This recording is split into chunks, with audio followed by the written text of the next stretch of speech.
Welcome everyone. This is the Indian Express of 17th September 2022 and I will explain this newspaper in three steps. First is why is the news? Second is what is the news? And third is what can be the future prospects of the news. So let's get started with the first news, which is not era of war. PM tells Putin, who says will try to end Ukraine conflict soonest. So why is this news? Because Prime Minister Modi have visited Samarkand, Uzbekistan for SCO meeting. What exactly is SCO? It is Shanghai Cooperation Organization, which constitute of countries such as India, China, Russia, Pakistan, Uzbekistan, Kyrgyzstan, and many others. It is basically an organization which constitute of Central Asia, and it is also trying to expand to West Asia as well. So what exactly is the news? Fertilizer supply to India has increased over 8 times. This is by the Russian president. So with no sign of end of Russian invasion of Ukraine, we already see that there is no sign. 6 months have passed and we cannot see a single, neither side are winning, not anyone is losing. This is just a continuance of such a war. So, with no sign of end of Russian invasion of Ukraine, Prime Minister Narendra Modi told Russian President Vladimir Putin that today's era is not an era of war. So, Putin said he understood Delhi's concern about the conflict in Ukraine and wanted it to end as soon as possible. This is exactly what Putin wanted from the start. It wanted to just enter into the capital of Ukraine, Kiev, and capture it as soon as possible, but this was not possible. So then Russia took a side step and came from the south and east side. So we can see from his inner heart that he wants to end it as soon as possible. No one is in more hurry than Putin in order to capture that Ukraine. Meeting on the sidelines. So this was not a multilateral, this was on the sidelines of SCO summit. So it's a multilateral organization. Their meetings are held in between every prime minister and president of countries, of member countries. But this was a sideline bilateral meeting in the Uzbekistan city of Samarkand. Now Modi told Putin that I know that today's era is not an era of war. I've spoken to you on the phone about this. He said democracy, diplomacy, and dialogue have kept the world together. This is the statement that has been used by India since the start, and even today, this is the dialogue. This is, you can say, a main dialogue that India say when it comes to Ukraine and Russia's conflict, that democracy, diplomacy, and dialogue must be kept in use in order to negotiate from this war, maintaining that Ukraine has rejected negotiations. So we see Ukraine have seriously rejected any kind of negotiation. Now they are more active on the battlefield. They are trying to get their land back, which was captured by Russia, and also Crimea, that was captured by Russia in 2014. Yeah. So now they are more on an attacking mode, not to compromise or negotiate on any, you can say, on any charges. They're not going to do that. I know your position on the conflict in Ukraine, your concerns that you constantly express, he told Modi. Putin has made similar comments to Chinese President Xi Jinping on Thursday, saying he understood Beijing concerns over the conflict.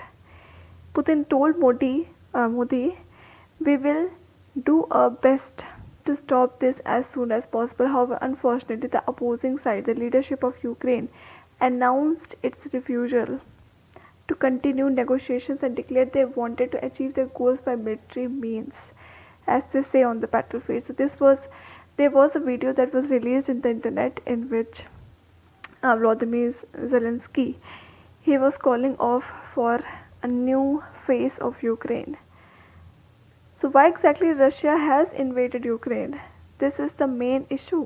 What Ukraine is trying to do is to defend their country. They not do anything wrong. The wrong things are done by Russia. But nevertheless, we will always keep you informed of what is happening there. We always get too informed by the internet. It is important that we constantly coordinate our position despite the coronavirus restriction. We spoke on the phone 4 times. Our officials are constantly in contact with each other. This was the first meeting of the two leaders since the Russia's invasion of Ukraine on February 24th this year. Yeah, we have seen conversations on phone. We have heard that Modi and Putin have had conversations on phone, but this was the first meeting, first on-face meeting of Putin and Mr. Modi, and their most candid public conversation on the war between the two leaders. So they have spoken at least 4 times in the last 6 months, with Modi calling for cessations of hostilities and advocating the path of diplomacy and dialogue. Of course, Modi have given advice to take path of diplomacy and dialogue and not this path of war. While India did not criticize Russia's invasion, it condemned the Busha massacre in which innocent civilians were killed. So this was, I think, 3-4 months back. Putin said constructive relations between our countries in the economic sphere are obviously developing, and we see the trade turnover is going. Why exactly? Because India is taking now more oil from Russia, crude oil. The trade turnover is growing, including due to, as you requested, additional deliveries of Russian fertilizers to the Indian market. Also, there are more in Russian fertilizer that is coming to Indian market. Supplies of fertilizers from Russia increased by more than 8 times, not by some percent, 8 times. You see that. So India is trying to get as much advantage for its people, for its national interest as it can. I hope this will help Indian farmers solve the complex task of providing food for the country's population. Now, large-scale joint projects in the oil and gas sector and also nuclear power industry are consistently being implemented. So these things are also going on. What exactly? Large-scale joint projects in sectors such as oil, second gas, and third is nuclear power industry. So for Russians, then come history talk. For Russians, India's rich history and ancient cultures traditionally of great interest. In this regard, we propose to intensify the negotiations process on an agreement on visa-free tourist trips. So this is, I think, news that can be of importance, or because visa-free tourist trips, can this be possible? We will see in the future. We could also consider holding the cross years of Russia and India in 2024. So this is, you can say, an opportunity that has been given by Putin to India, that to celebrate cross years of Russia and India in 2024. We will see whether this will be accepted by India or not. After the meeting, Modi said, had a wonderful meeting with the President Putin. We got the opportunity to discuss furthering India-Russia cooperations in sectors such as trade, energy, defense and more. We also discussed other bilateral and global issues. So that was it for Russia and India. We do not see some serious talk. Obviously, Mr. Modi pinched Putin in order to end the war, but he only said one statement, that we understand your concerns about this situation. So only this thing was important.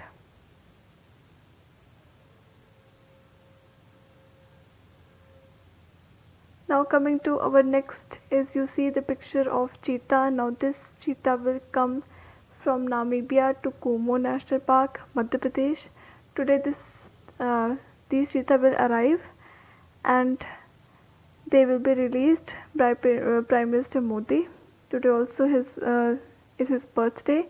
That is why he is also trying to do this thing on the occasion of his birthday.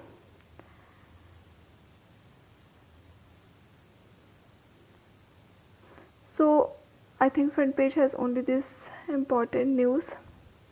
Coming to the city page. So above pages were most of the city pages. Now we have come to government and politics page.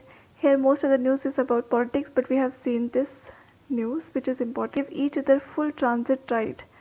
Modi tells SCO members in Park PM presence. So this is about the whole SCO news. So the news that I told you before was about only a sideline meeting of Mr. Modi and Putin. This is about SCO. Making progress on India as manufacturing hub. This is being called by PM. Obviously, we are seeing India becoming a manufacturing hub nowadays with its lithium-ion batteries or with their hydrogen batteries, and also trying to make chips also in India. So with Pakistan Prime Minister Shehbaz Sharif listening, Prime Minister Modi urged Shanghai Cooperation Organization member states to give each other full right to transit. So he was listening. What exactly is the right to transit?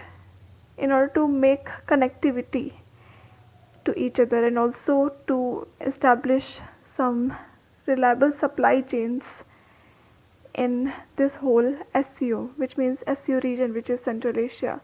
Now addressing the SCO summit that included, we see that includes Chinese President Xi Jinping, Russia's President Vladimir Putin, Uzbekistan, city of Samarkand. Also there were more members. I will tell you if there is given.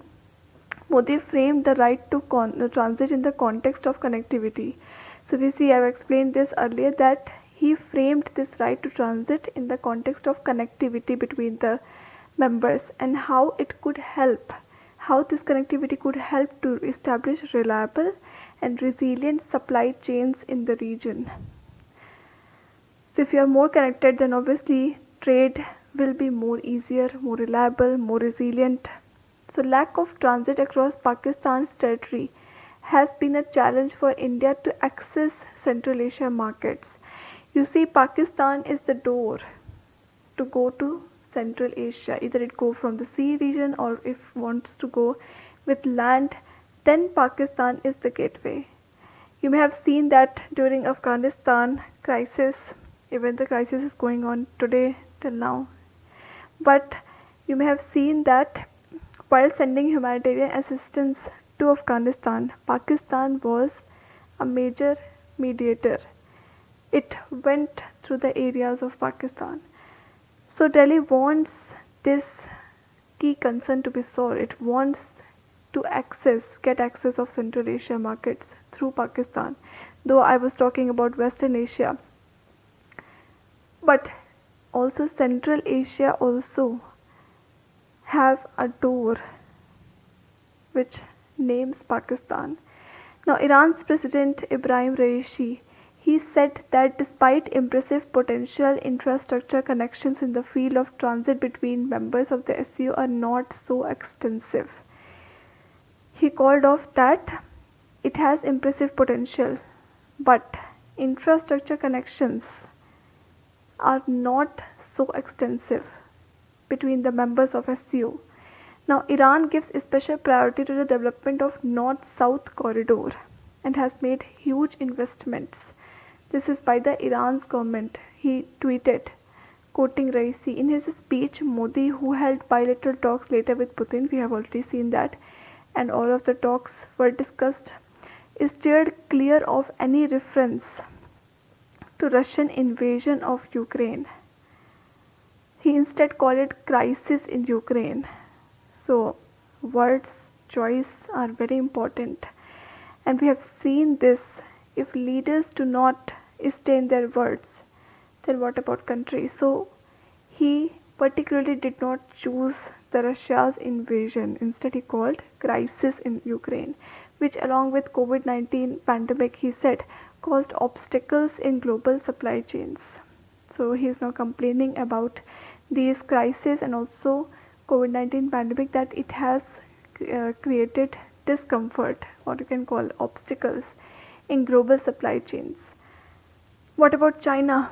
President Xi meanwhile expressed support for India.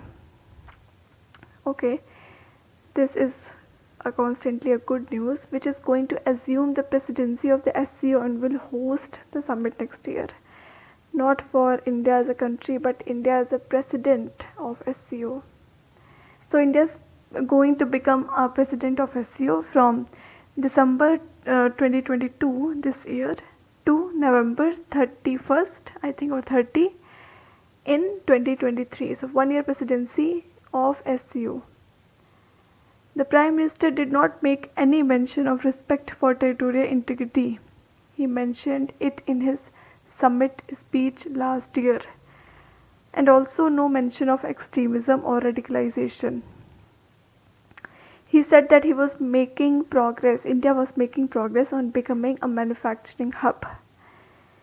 Congratulating Uzbekistan President Shavkat Mirziyoyev for SCO's effective leadership in challenging global and regional environment. So this is of course a challenging global and regional environment. Many things are going on. Russia-Ukraine conflict is going on. China-Taiwan conflict is going on. Inflation is in a massive high. Then COVID-19 pandemic. All of these, in fact more of these. So Prime Minister Modi said that today, when the whole world is facing the challenges of economic recovery after the pandemic, the role of SCO becomes very important. Now SCO member countries contribute about 30% of the global GDP. 40% of the world's population also lives in SCO countries, including China and India. The most of them contribute to this population. Two of the biggest, most populated country in the world. India supports greater cooperation and mutual trust among SCO members. This is also called. Now, pandemic and the crisis in Ukraine caused many obstacles in global supply chain, and due to which the whole world is facing an unprecedented energy and food crisis. Food crisis we have seen, there was you can call it deficient of wheat, lack of wheat in the market, and India also do not have major production in the wheat this year. So that is why it also banned somewhat exports of such wheats. And why India did not produce such wheat? It was because the massive heat wave in the month of March. So and also because of this conflict, Russia and Ukraine cannot also supply wheat. They are also major exporter of food grains. Although in the last I think last 2-3 months they are now supplying wheat grains through Black Sea, but it created such a food crisis and also energy crisis. Just we see it every day, not only in India, but if you look at UK, a lot of energy crisis is going on there, and these people are particularly wishing that this war end before at least winter, because if it does not end in winter, then winter can be hell for European Union and also UK. Now SCO must make efforts to develop reliable, resilient and diversified supply chains in our region. This will require better connectivity. So this is very obvious. If you want to make trade reliable, resilient and also make supply chains in the region, you have to have better connectivity, as well as it will be important that we give each other full right to transit, full right to go into other countries to your area. On the progress over making India manufacturing hub, Modi said that India's young and talented workforce make us naturally competitive. India's economy expected to grow by 7.5% this year, which will be the highest among the world's largest economy. So this was all the talk by India. Now what about PM Modi and Turkey President Recep Tayyip Erdogan? There was also some bilateral talk between him and Mr. Modi. Ties between their countries adversely impacted in recent year. Prime Minister Narendra Modi and Turkey President Recep Tayyip Erdogan. So here it is written Turkey, but officially Turkey has changed its name to Turkey. So you can call it Turkey also. Held an unannounced meeting Friday in Samarkand on the sidelines of this SCO summit. So there was a sideline meeting. After the meeting, Modi underlined that the focus was on economic ties between the two countries. So main focus on economic ties. What exactly was the focus? We will see later in the news. Met President RT Erdogan and reviewed the full range of bilateral relations between India and Turkey, including ways to deepen economic linkages for the benefit of our people. Modi said in a Twitter post. Also, Ministry of External Affairs also released a statement. We have a statement with us. What exactly they called? Both leaders reviewed India-Turkey relations while noting the increase in the recent year in economic relations, particularly bilateral trade. They acknowledged the potential for further enhancement of economic and commercial linkages. So what does this statement mean? This statement means we have seen somewhat increase in economic trade between these two countries, but we hope and we want to acknowledge more potential that has been undermined for further enhancement of economic and commercial linkages. They want more of such coordination between these two countries. Now, Erdogan last visited India in 2017 when he met Modi. So while India-Turkey economic and commercial cooperations constitute an important dimensions of bilateral relationship, diplomatic ties have been adversely impacted. And why exactly? So we see India and Turkey have somewhat good economic and commercial cooperations, but also the factors that influence this cooperation is the bilateral relationship and the diplomatic ties, and these have been adversely impacted. And why exactly? Because Turkey have publicly criticized the revocation of Article 370 in Jammu and Kashmir and the February 2020 riots in northeast Delhi. So this is why our diplomatic ties have impacted. Now you know Article 370. Jammu and Kashmir was made a union territory. All the special powers and privileges were, you can say, revocated from the Jammu and Kashmir. In his speech at the UN General Assembly in 2019, he said Kashmir is still besieged and 8 million people are stuck in Kashmir and cannot get out. He called for a solution through dialogue between Pakistan and India. 2020, he said in a joint session of Pakistan Parliament, Erdogan brought up what he called the struggle of Kashmiri people and compared it with that of fight of the Turkish people against the foreign domination during World War I. So I think he need more books to read about Kashmir. Kashmir is a part of India. India is not a foreign country that is dominating against Kashmir. Making such analogy between Turkey's people against foreign domination during World War I and Kashmir, which is a part of India, is not so good. So I think he need more books to read about Kashmir as he threw his weight behind Islamabad. As he threw his weight behind Islamabad on the issue of Kashmir, Ministry of External Affairs summoned Turkey's then Ambassador Sakir Özkan Turunar and issued a strong démarche. So this was obvious. It was going to happen. If you do such talks about India, your ambassador will be summoned, will be asked to come, and also a strong debate will happen between the both sides.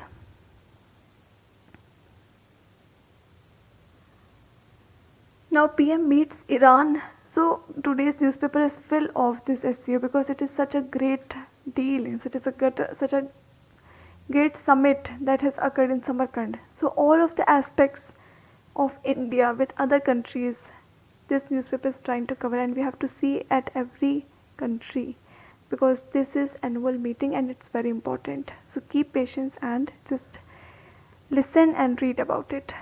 PM meets Iran's Raisi, Chabahar, which is a port made by India and Iran collectively. Regional connectivity is on the focus. In their first in-person meeting, Prime Minister Narendra Modi on Friday discussed with Iranian President Ibrahim Raisi bilateral ties, regional developments, and also one thing more is Afghanistan, and reviewed the progress in the development of Chabahar port. Now we will talk about the two leaders met on the sidelines. This was also a sideline meeting of SCO summit. So I think you know what these bilateral ties and regional development mean. So in every meeting bilateral ties, if you know then just skip it. Bilateral ties means the relations between two countries one on one. It does not include any other influence. Then second is regional developments. Regional developments means countries do development in other countries as well. For example, India makes dams in Afghanistan. India tries to make airports in other countries with the help of regional development. This is called regional development. So for example, I will explain how it has made Chabahar port. The two leaders reviewed the progress in the development of Shahid Behishti terminal, Chabahar port, and underscored the importance of bilateral cooperation in the field of regional connectivity. This was a statement that was released by Ministry of External Affairs. This was the first meeting between Prime Minister and President Raisi, and since when? Since the later assumption of office in 2021. So Iran's Prime Minister Raisi, he have assumed his office in 2021, and this was the first meeting between these two leaders.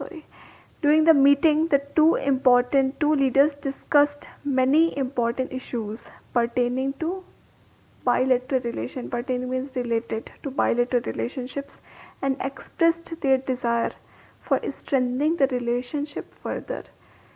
Prime Minister highlighted that India-Iran bilateral ties are marked by historic and civilizational connections, including strong people-to-people contacts. So what exactly makes India-Iran bilateral ties strong? First is history shared by both these countries. Second is civilizational connections. Third is strong people-to-people contacts. It also said that the leaders discussed the international developments including Afghanistan. So this was also discussed. Afghanistan crisis was discussed. Prime Minister reiterated India's priorities of providing humanitarian assistance to people of Afghanistan, which it is providing since the start, and the need for representative and inclusive political dispensation in support of peaceful, stable, and secure Afghanistan.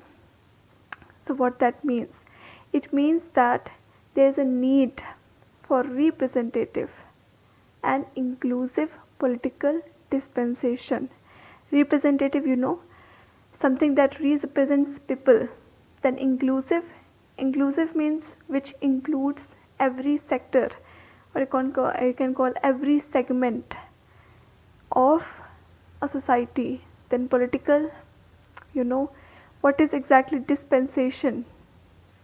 So dispensation you can call something that requires special permission, for which something that is not allowed. So it is talking about new innovation in support of peaceful, stable, and secure Afghanistan. Modi also extended an invitation to Raisi to visit India at his earliest convenience. So, Mr. Modi, that he believes more in personal diplomacy.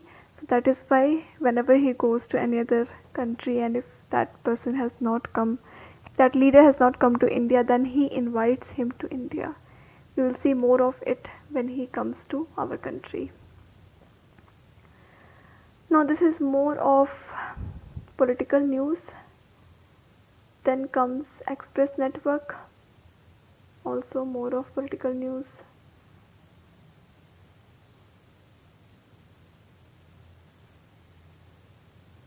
So this is something that is important. In fact, we have seen last day that Ukraine medical students that are in the first to fourth year of their medical studies will not be admitted to Indian colleges. So what exactly Supreme Court has said? So I will tell you more of this story, because story is important first to understand what Supreme Court is trying to do. So Ukraine have a conflict. So the Indian medical students who were studying there, because they have poor scores in NEET, and also medical studies in Ukraine are affordable in as compared to India. So both these students were studying in Ukraine. Then conflict emerged and they came back. Now there are students who are in first to 4 years of medical college. Also there are students who are doing internship, that is they are in the fifth year of their colleges.